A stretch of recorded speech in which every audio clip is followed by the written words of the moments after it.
And welcome back. Today we do have the projector. This is the Projector X with Whale OS operating system in there. I did the unboxing and we did a video test. Projector works very, very good, very strong, very unique with that operating system. Today we're gonna go a little bit within the settings just because there is so much to go through, and I wanted to be sure you guys get hooked up with something very, very nice here. Yeah, if you guys are brand new to the channel, consider subscribing, and if you're a returning subscriber, welcome back. Always try to get you guys the latest and greatest stuff. Let's go ahead and connect this guy. I'm gonna dim the lights a little bit, and that way you guys can see exactly what you get. Okay, so here we go. We're going to go to the settings and go exactly to see how this works. As you can see, the operating system works great. Now, when you do first plug it in, you're gonna get something like this. And what this does, it actually is the focus keystone. I'm just gonna hit that home button. You can see how fast that thing adjusted. Very, very nice. Yeah, very good. Now, if you do need to, if it looks a little bit blurry, the remote does have the F, the focus button. So if you need to adjust something just slightly, you should be able to do it here. Very easy to do. So, okay, let's come to the setting and I'm just gonna click on it. There's some shortcuts there for picture, sound, network, Bluetooth, but this is what we're gonna do. If you come here to the top, I do have it on the front on the table. So I'll show you guys that here right now. I do have it plugged in like this. Very simple, and it is plugged onto the table. So very easy. Now, if I did have something a little bit different, you just click on this. You could, if you have a screen, for example, you could go the rear.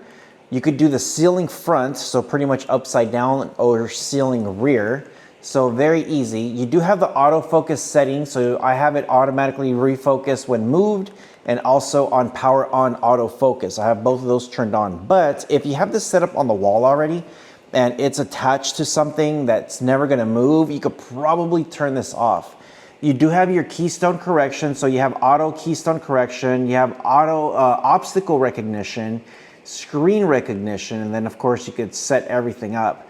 You also have a digital zoom, so if you do want to make it bigger or smaller, all you have to do is just hit the left or right of the remote. So if I do hit that right button, it's going to go to 100%. So there it is right there. And then just hit the back button and then you should be good to go. So, okay, let's come here to device preference. This will have your language, date, time, if you got a keyboard, device mode, screensaver, sleep timers. You do have your about. So this will give you like some of the device info. It's got Android TV OS built version 3. You have 8 gigs of internal storage with 1 gig of RAM, which is more than enough because all these apps are going to be all, you know, Netflix, YouTube, Disney Plus, Prime Video. They all have their own servers, so it's not like the device is doing the work, but still, even 1 gig, this thing runs extremely smooth. As you can see, just by me clicking the buttons, it is very, very fast. You can reset your device. You could do factory settings, reset projector, or restart. You do have Whale OS casting. You also have TV cast, DLNA, and media cast. You could also turn on energy saver, menu timer, and your powering desktop. So pretty good. As far as your app settings here, you could do app permissions. So if you got something you downloaded or whatever you need to do, you could go here and allow certain apps. Whatever it is that you need to do, this is where you're gonna wanna do it. You could also view all your apps and you could do it one by one, just depending on what you've downloaded so far. So for example, I got YouTube earlier when I was testing it out on my previous video, and whatever I wanna do here, if I need a force stop, clear cache, clear data, whatever it is, this is what I'll do it. And if you go to permissions, you could either allow or unallow. Pretty easy stuff here. Now there is a USB port here, so if you want to add more apps but run it off of the USB, you definitely can do that. So pretty nice. Okay, voice services. The remote does have a voice button right there, so you could change the sound. So you could do a male, you could do a female. You have a skill level, so for chat search, device control, image search, map search. So that's actually very, very cool. And then of course you have different languages here. So you got English, Arabic, and you have different types of like Arabic here. It's like Algeria, Bahrain, Egyptian, Iraq, Jordan. So that's actually very, very cool. So I'm kind of wondering here with English what they have. So Australian, Canadian, Ghana, India, Ireland. Yeah, very cool. I guess based on accents and stuff like that. This should be very nice. If there is an update, this is where you're gonna do it. You could search the update, either internet or USB. This automatically does it when you turn on, so that's cool. Current software info, this will tell you all about it. As far as your network goes, you can connect to the Wi-Fi. This is where you're gonna have it.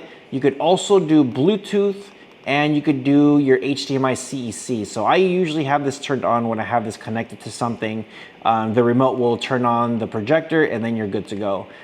When it comes to picture here, this is how you could set the settings. So if you want like a very specific type of colors or whatever, so vivid, dynamic, movie, whatever it is, you could do that here with the picture mode. And then of course, eye protection mode, you could have that on. This is good, like especially when it's like dark or at nighttime.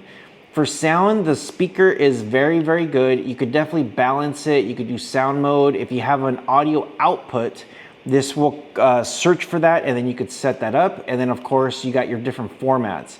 Now formats is really cool because you could actually select what you want. So you do have pass-through, PCM, and then you could use automatic, which is great.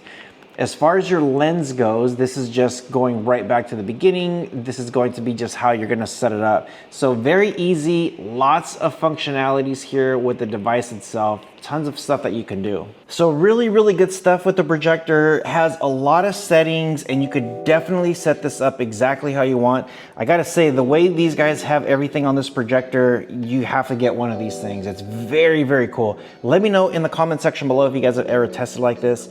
Any of these products before. Really cool, very good quality. I gotta say, yeah, if you guys are looking for something great, make sure you do check them out. Hope you guys are doing well. Let me know. With all that being said, you guys take care of each other, and I'll see you guys in the next one.